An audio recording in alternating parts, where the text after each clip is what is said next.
Hi everyone. So I'm here with an oracle reading. Felt guided to get back into it today and go in deeper with the tarot cards to see what, okay, that card wants to come up. What's been going on for us today or even for the week. You can read it as you wish. But my intention, funny enough, we get the Pisces card. My intention is for guidance to come through to help support you along your journey at this time. Ooh. Okay. And we're working with my deck, the Sovereign Vibrations Oracle, which will be out soon. And then we're also working with the Muse Tarot, which I love the Muse Tarot. Shout out to Erica for getting it for me back a couple years ago now, actually. Let's see. I hope you've all been doing well. I know it's been a lot energetically going on, a lot astrologically going on, collectively, world stuff, a lot. Okay, so we're working with 3 cards today from the Oracle, Sovereign Vibrations Oracle. We get the Pisces card first. And the affirmation is, my conscious awareness and subconscious are balanced within my divinity and physicality. My creativity is unlimited. Sorry, that's Zaz in the background wanting attention right now. So it's funny, we're in Pisces and we get the Pisces card coming through. So I'm hearing, even if you don't have Pisces in your chart, it's about the dreamer within you, the mystic, the explorer of creativity, and allowing yourself to really dive deep into what you care about, what you're passionate about, and what you can give to the world through your creativity, through your joy.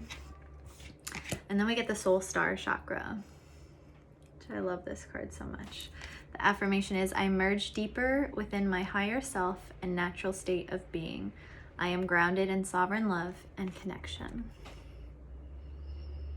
So I see the Soul Star Chakra kind of right up in here from our crown chakra. It goes up even higher, and it's kind of where we get downloads that trickle into our crown that allow us to connect even beyond our physicality. And I see it almost as like the beginning or the tip of where our aura usually resides. But I'm hearing we're being guided to feel safe to branch out into these majestic, these unearthly, ethereal energies of ourselves. In terms of even the Pisces energy, it's the culmination of everything we've been working through, our soul's essence, and connecting more with that. And the third card we got was the Majestic Convergence. Everything converging in its own timing. The affirmation is, my soul is unlimited. I see through all illusions and am connected to my truth. All is available and happening now. So within this card too, it was guided to me as I was channeling the graphic that we're in the center point, and all of these parts of orchestration of what we're living in, what we're working through, our narratives, our soul paths, our past lives even, it's all majestically connected and converging into our now moment, right? Everything's happening now. So trusting within your creativity, within your awareness, that it's all happening now, and allowing ourselves to even step into our soul even deeper, allowing it to kind of envelop us and take us on a journey of its own. I'm hearing even surrendering to it instead of trying to force it to make it happen.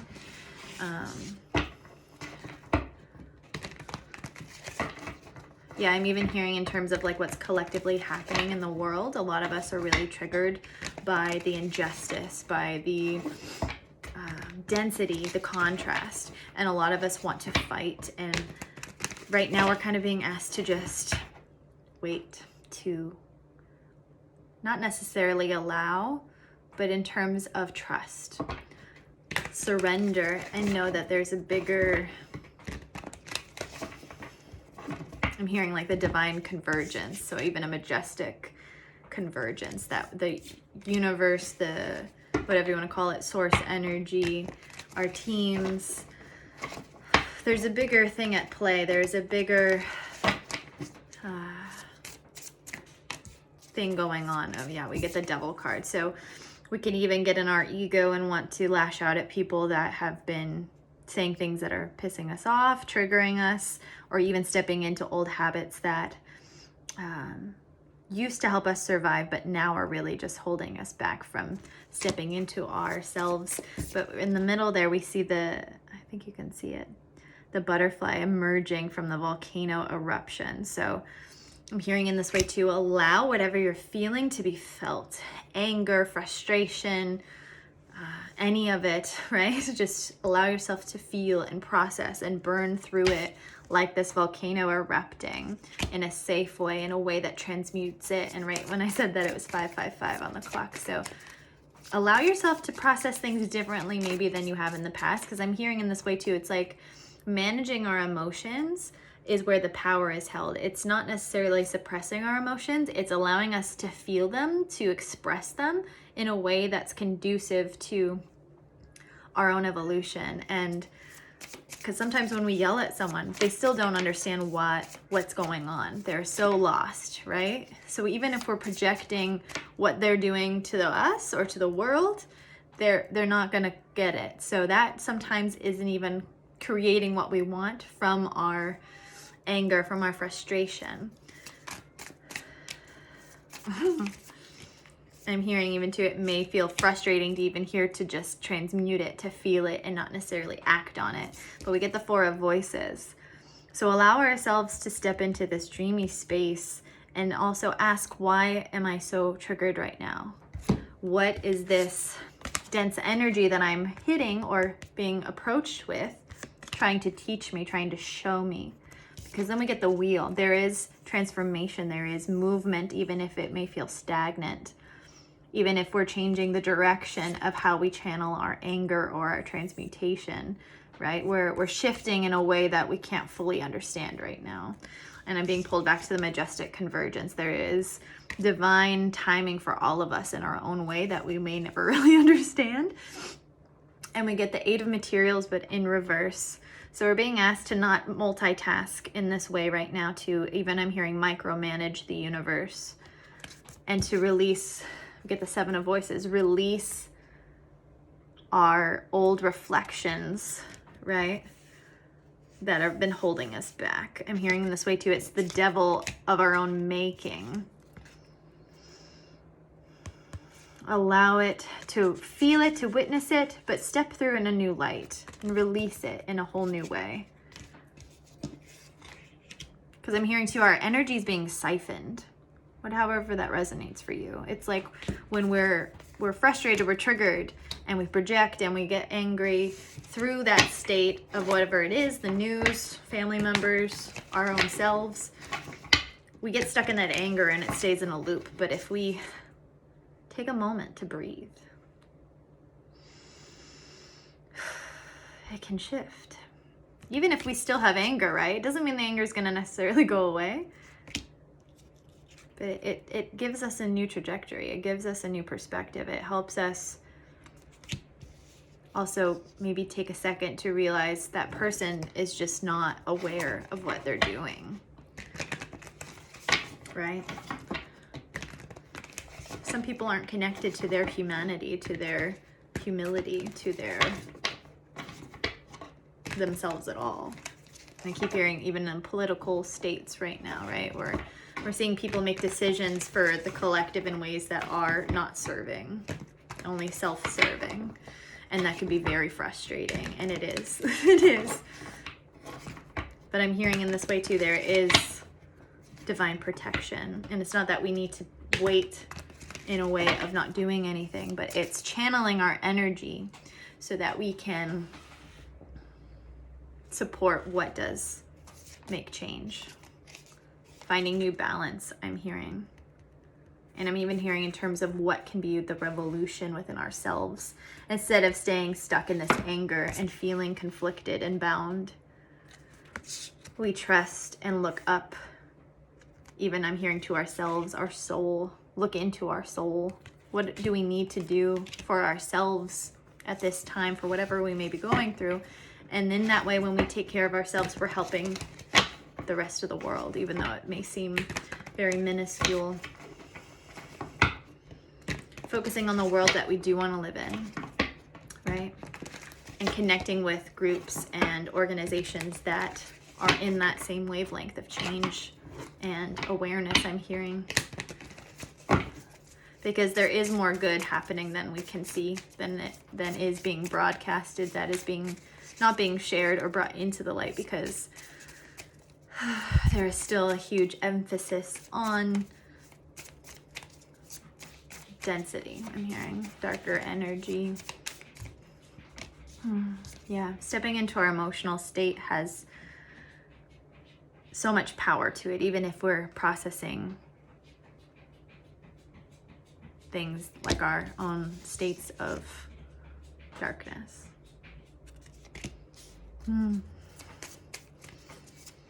see if there's anything else along these lines. I hope some of that made sense.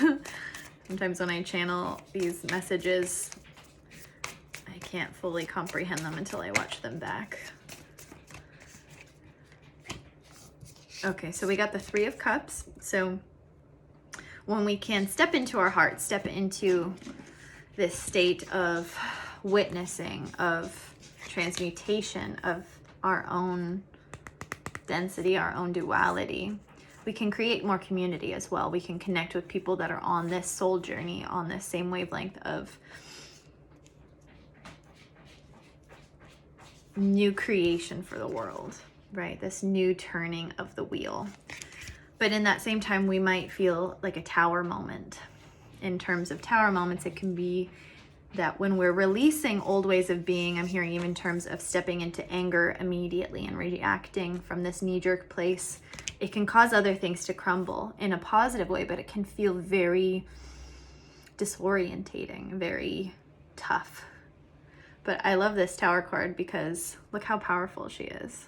Even though she's being hit by lightning, or her own power is creating this tower moment, right? It's demolishing this old structure, even the ceiling, if you will, that really isn't there, but was through the mind, I'm hearing. Wow.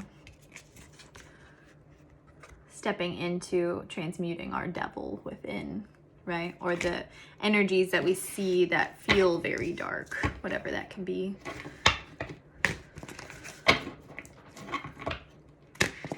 I'm hearing internal tower moments. So even destruction on different levels in the external, but it's mainly right now this huge shifting of the way we operate, the way we trust ourselves, the way we want to see the world, the way we also choose to focus on the world as it's evolving, as it's having these own tower moments. Yeah. Stepping into and focusing on what we want. This whole blank slate is always at our fingertips in the quantum, in our now moment, and in the next and the next. And then being aware of what we're listening to, what we're digesting, what we're focusing upon, the Queen of Voices. Creating our own heaven within ourselves, within our mind, within the balance that we cultivate through even kind of calling out our own states of duality, our own inner critic, befriending it and finding the power within to really transmute and become rebirthed in a whole new way, I'm hearing. Which comes back again to the majestic convergence. And then being pulled again to the Pisces card. So again, it's the last sign of the zodiac. So we're kind of in this huge digestion of transmutation and rebirth into the spring, into Aries, into stepping into our identity through the ego, through our soul, creating maybe a deeper connection with our soul in whatever way that's meant for us to be moving forward. Beautiful. Yeah. Okay. I hope something within that channeling, that reading was helpful. I'll be back with more of these as well. And there are some new Arcturian and Palladian channelings that have come through. on my YouTube channel if you feel guided to follow and listen in on their messages. I still am offering personal one-on-one channelings with Pleiadians and the Arcturians. You can also do, if you feel guided to do a quantum healing session together, we can work on your energy, what's going on, clear past lives, whatever you need most at that time, what comes through from your team. I also have availability still for custom sound baths and light code activation art as well. So if you feel guided to any of those, please just reach out through my website or send me a direct message. Yeah, I love you all so much. I hope you're all having a great day wherever this video finds you, and take care.